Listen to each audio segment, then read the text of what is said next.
Welcome back to this course of chemical crystallography. In last about 4 weeks we have learned some basic aspects of extra diffraction. We have discussed about crystallographic symmetry, we have talked about point groups, space groups. We learned about how to draw those point groups and space groups in a two-dimensional projection. We called it as stereographic projections, and I have given you a set of homeworks which I think you must have tried. In the previous lecture, we were talking about the crystallization methods, different ways one can crystallize different types of materials. In that, we discussed about the crystal growth from a pure solvent, crystal growth from a mixture of solvents, vapor diffusion method. Then we talked about crystallization of inorganic materials, and then we discussed about the in situ crystallization using optical heating and crystallization device.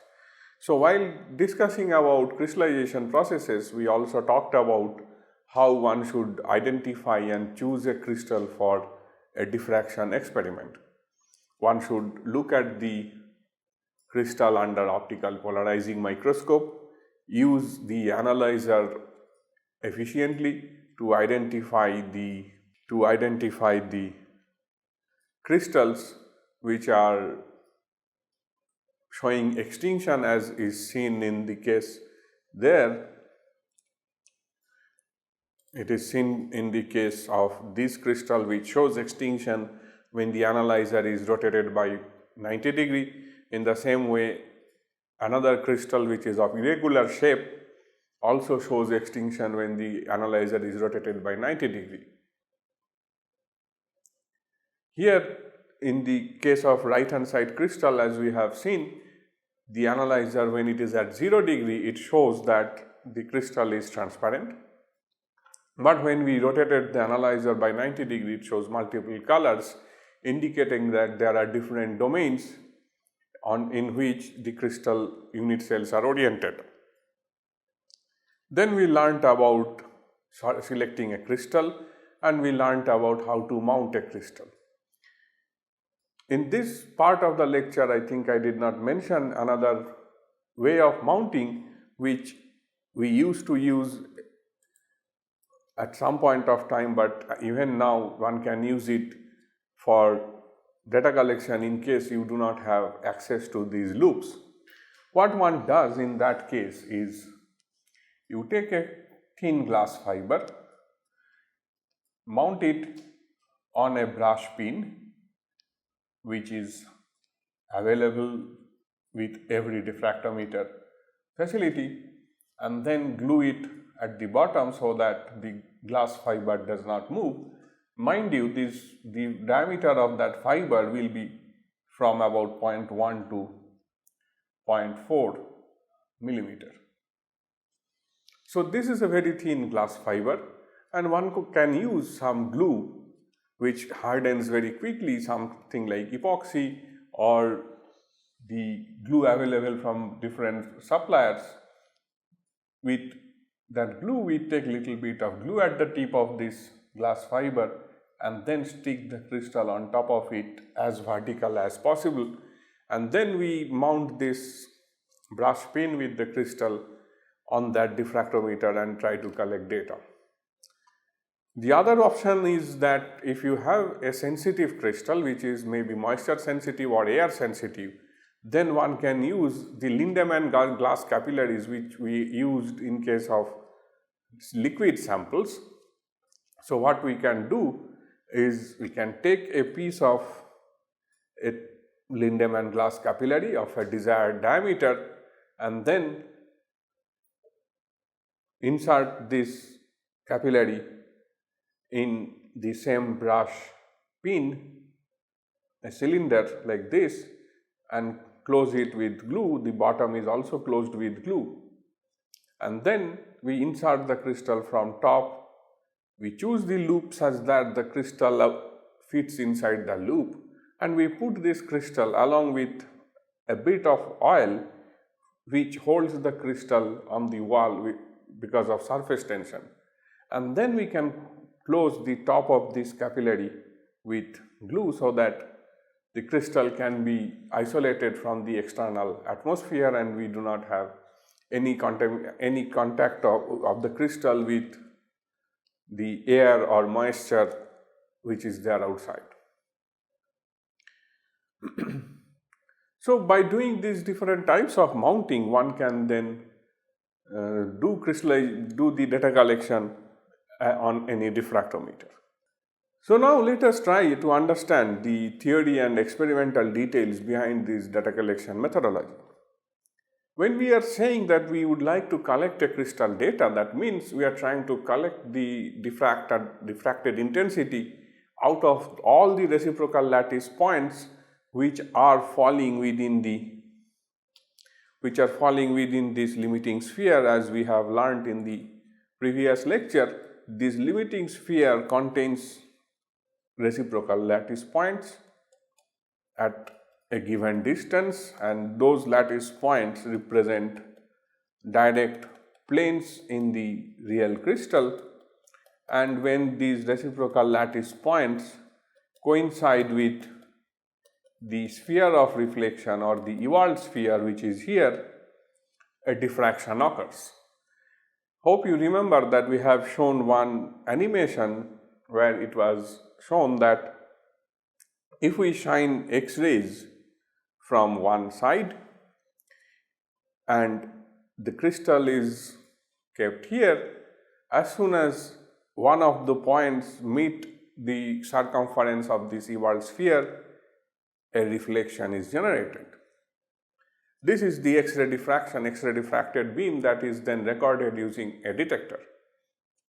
We have also discussed that the total number of reflections that one can have from a given crystal is limited, and that limitation comes from the volume of the direct cell and the wavelength that is used. So for crystals with larger unit cell dimensions, that means having a very large volume, will have large number of reflections compared to the crystals having a very small unit cell. Once again, if we change the wavelength from molybdenum to copper or copper to molybdenum, there is a drastic change in the number of reflections, as we discussed in one of the previous lectures.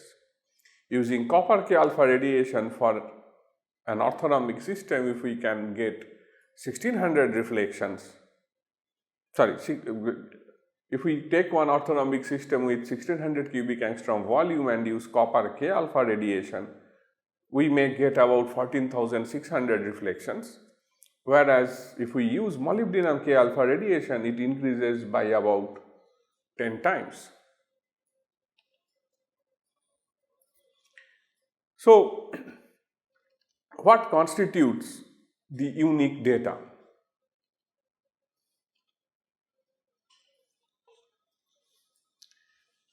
This total number of reflections that one can achieve is called the overall data, but then all these HKL values that are being measured are not independent of each other. As we know, the plane, if we represent a plane HKL and another plane H bar K bar L bar, what are they? These two planes are one and the same, but the Miller indices was generated using a different set of origin. Just to make you understand, suppose I am talking about the 100, or maybe we talk about, let us draw it as this, and this particular plane is 0, 1, 0 with respect to the origin here. But the same plane, if we are considering from the other side, so with that origin we are writing this as 0, 1, 0, but then if we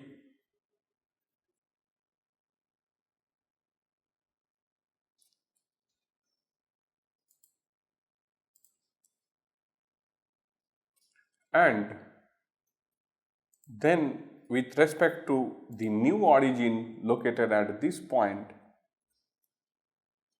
the same plane looked from the right hand side would have Miller indices 0, 1 bar 0. What does it imply? It implies that a plane HKL and its all negative indices like H bar, K bar, L bar represent the same plane, and once these two are same plane, the planar density of HKL is same as planar density of H bar, K bar, L bar. That means the diffraction from the plane HKL is going to be same as from the H bar, K bar, L bar. So the diffracted intensity, that is IHKL, that is the intensity of the diffracted beam from that particular plane with indices HKL, is going to be same as the intensity of diffraction from H bar, K bar, L bar. Which means in case of a particular crystal where we have a reciprocal lattice, it forms a sphere, and that sphere has a large number of reflections, but half of them represent the another half because every HKL has its equivalent reflection H bar, K bar, L bar. So any reflection, suppose I 2 bar 3 2 is same as I 2 3 bar 2 bar, and it is true for all values of H, K and L, which means when we collect a full sphere of data, which means collecting all the possible values of H, K and L ranging from minus infinity to plus infinity through 0 corresponds a full sphere data, and which is already an excess amount of data because the Friedel's law, which we have indicated here, which is mathematically written as that IHKL equal to IH bar K bar L bar, is valid for all the crystals no matter whether it is centrosymmetric or non-centrosymmetric. So when we say that we are collecting a full sphere data, it means that we have H ranging from minus infinity through 0 to plus infinity, K ranging from minus infinity through 0 to plus infinity, and L also ranging from minus infinity through 0 to plus infinity. This means if we consider the reciprocal lattice as a sphere like this, with H, K and L running from origin to either side. So if this is the origin, if we say that this is plus H to minus H plus K to minus K plus L to minus L, this corresponds the full sphere of data. So now if we try to collect only the one part of Friedel's law, that means if we either want to collect this or that, we only need to collect half of this entire sphere. So that means one among these H, K and L, we can start from 0 and collect up to infinity. So one among H, K or L will run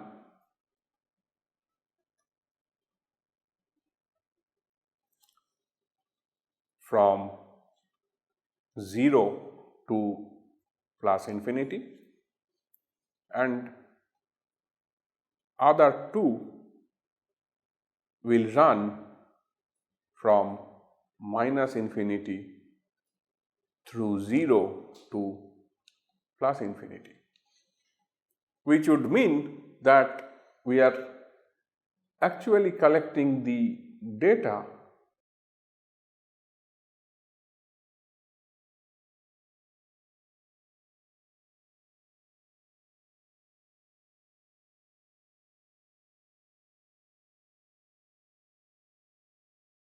one of the two parts of a sphere.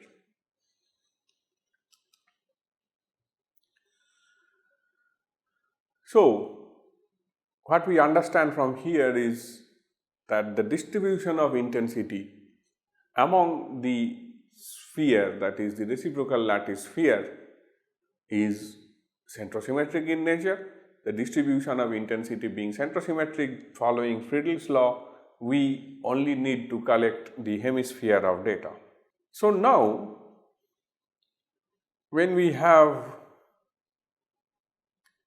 a triclinic system,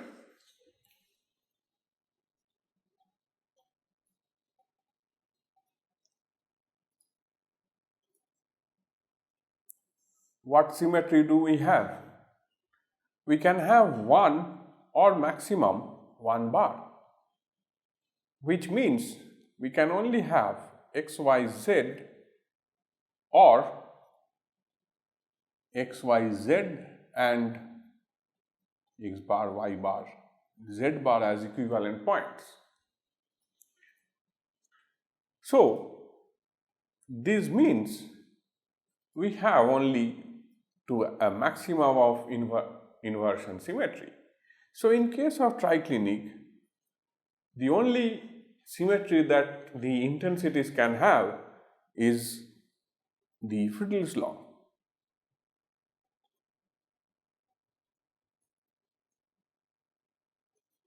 And no other symmetry is present in case of triclinic lattice. So, that means for a triclinic system, we should only collect the hemisphere data.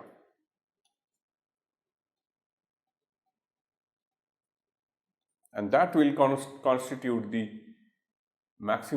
full amount of data that is needed for a triclinic system. So, in case of triclinic, either H, K or L should run from 0 to infinity. Suppose if H is running from 0 to infinity, then K and L will run from minus infinity through 0 to plus infinity.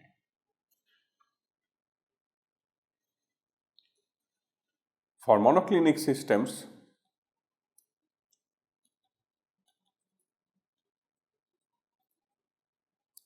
what do we have? For monoclinic system, the symmetry is 2 by m. The maximum symmetry is Laue symmetry is 2 by m.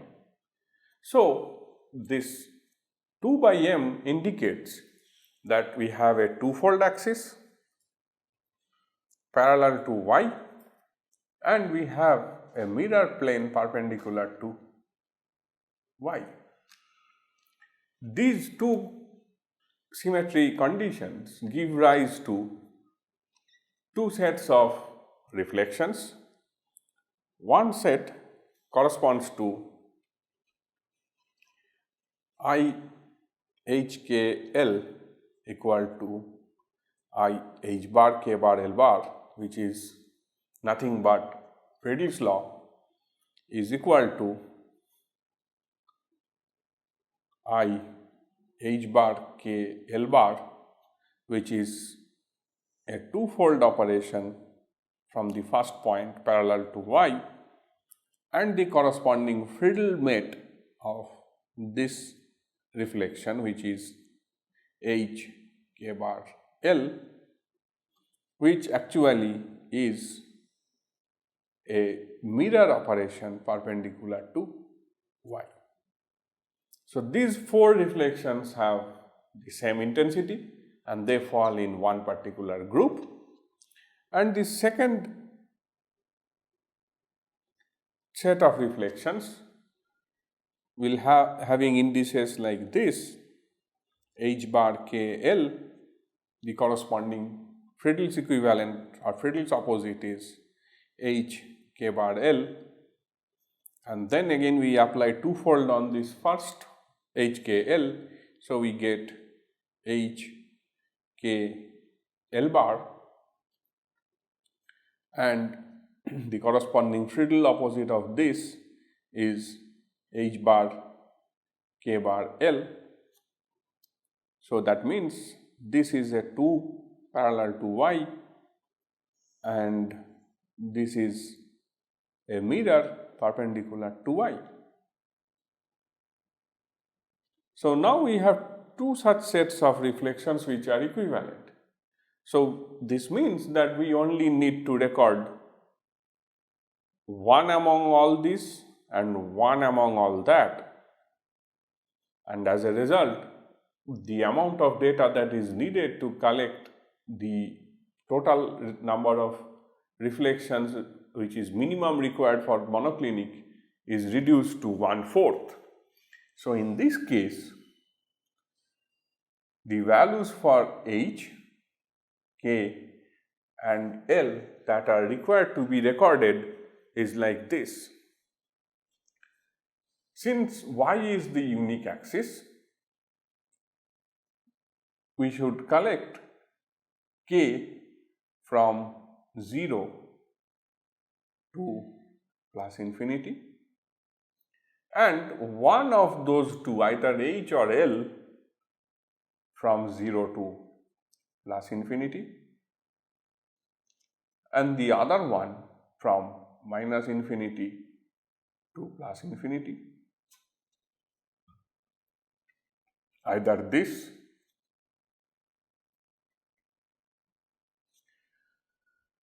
or minus infinity to plus infinity for h. This remains the same. This again changes from 0 to plus infinity.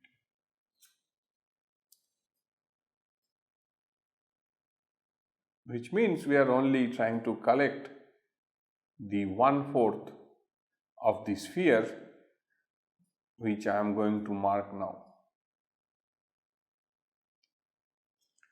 This is a full sphere. 1/4 would mean that one of these indices is running from minus to plus, this index is running from 0 to plus, and this index is running from 0 to plus. So the region covered in this part is the 1/4 of data. Let us try to highlight this region with yellow. So this small region is the 1/4 of the sphere.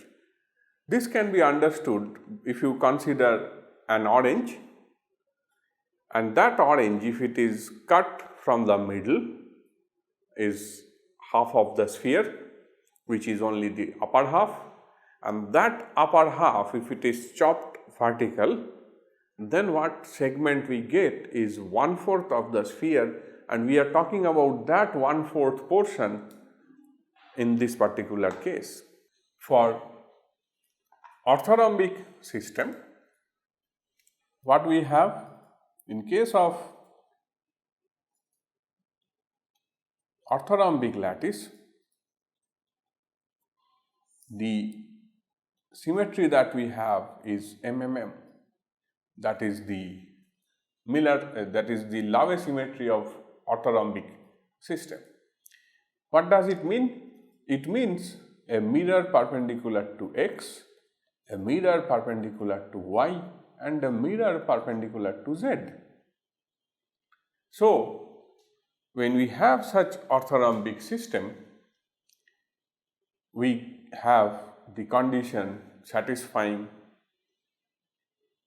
these three symmetries resulting into the intensities of different sets of HKL reflections to be equivalent. So IHKL is equivalent to IH bar K bar L bar, which is Friedel's law. Then it is equivalent to a mirror perpendicular to X, indicating H bar KL is also same as HKL. The corresponding Friedel's opposite is H K bar L bar, is again equivalent to IH K bar L, which is mirror perpendicular to Y, and the corresponding Friedel opposite is IH bar K L bar, is once again equivalent to IH K L bar, that is mirror perpendicular to Z, and the corresponding Friedel opposite H bar K bar L. So let us write down the relationships between these points once again. This is Friedel's law.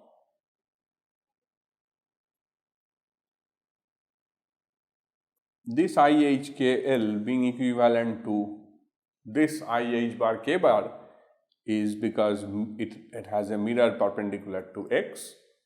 Then this IH bar K bar L bar equivalent to this, indicating mirror perpendicular to Y, and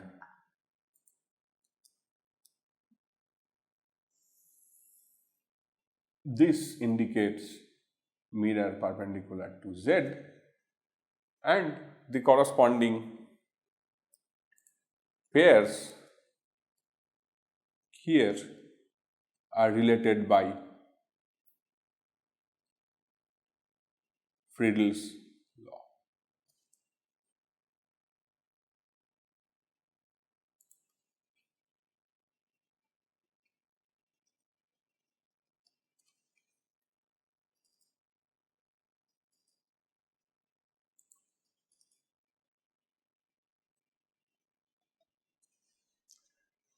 What does it mean?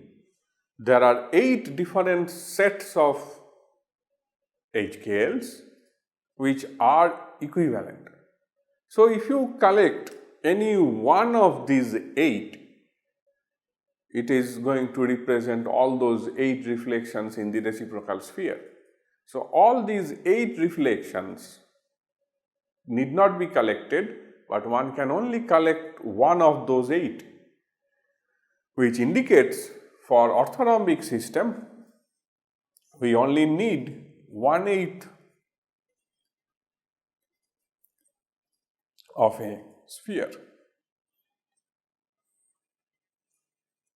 This 1/8 of a sphere means we only need H ranging from 0 to plus infinity, K ranging from 0 to plus infinity, and L also ranging from 0 to plus infinity or minus infinity, doesn't matter, because the reflections that you generate, that you get in the upper octant is same as the lower octant, and so on.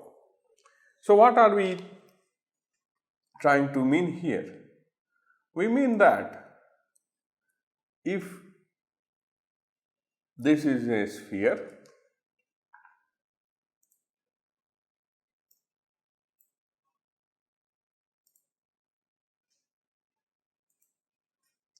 and then we have divided into 8 parts,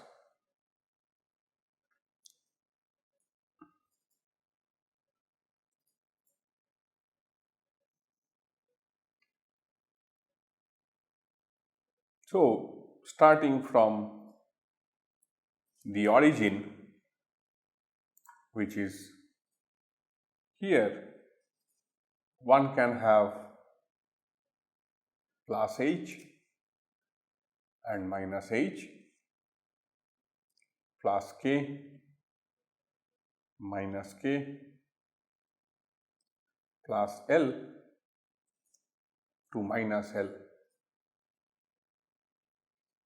So now if we just want 1/8 of this particular sphere, we are only trying to record a data falling in this small segment marked in green. See here, in all the cases, it is running from 0 to plus h, 0 to plus k and 0 to plus l. So only 1/8 of the data is recorded for orthorhombic system. As a matter of fact, the number of unique reflections that are needed to be recorded further decreases when you have higher and higher symmetry and you need lesser and lesser amount of data to represent the actual required data for any crystal structure determination. So in today's lecture, we have learnt about the crystal mounting. Then we talked about the number of reflections that one can achieve using the Ewald sphere and limiting sphere concept, and then we tried to understand what are the unique data that is required for low symmetry cases which are most common in crystallography. Triclinic, monoclinic and orthorhombic, these three different things need only a very limited data. Why do we need to know this? The reason that we need to know this is that if we are trying to collect a data, we should determine a strategy for data collection, and in that strategy for data collection, we should give appropriate input based on the initial information about the unit cell parameters to the diffractometer, and then only we should be able to collect the required amount of data. Otherwise, the data that we collect will be incomplete. So in the following class, we will discuss about the actual experimental way of collection of single crystal data, what are the parameters involved in that, what kind of detectors we have, etc.